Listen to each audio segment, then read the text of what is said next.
მამა ჩემს ქონდა ესეთი ოცნება, რომ მე ვაშინგტონიდან წამეყვანა რეპორტაჟები. და ეხა რეპორტაჟების წაყვანა ერთია და პირველად ქვეყნის ისტორიაში, რომ თეთრ სახლში წახვალ და ამერიკის პრეზიდენტთან ინტერვიუს აიღებ. ეხლა მახსოვს რომ დამირეკეს, შოკში ვიყავი. და მითხრეს რომ სახელმწიფო დეპარტამენტმა შენ შეგარჩე, იმიტომ რომ მანამდე ვიყავი Atlantic Council-ის senior fellow და ხშირად დავდიოდი სახელმწიფო დეპარტამენტში.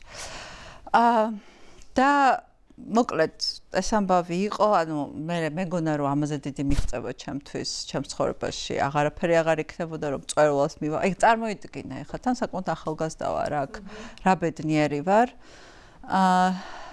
მაგრამ თან ძალიან უბედური ვიყავი, იმიტომ რომ მამა ჩემი ამას ვერ მოესწრო და საერთოდ ვერაფერს ვერ მოესწრო მამა ჩემი ჩემსას, ვერ ჩემ შვილებს, ვერ ჩემ კარიერას, ვერაფერს არა და მქონდა წარმოუდგენლად დიდი მოლოდინი და აი რაღაცა მახსოვს აი როგორ მიყურებდა, ჯეროდა რომ აი ყველაფერი გამომივიდო და რაღაცა ოცნებები ქონდა ჩემთან დაკავშირებით და თითქმის ყველა ოცნება აუსრულა, მაგრამ ვერცერთს ვერ მოესწრო.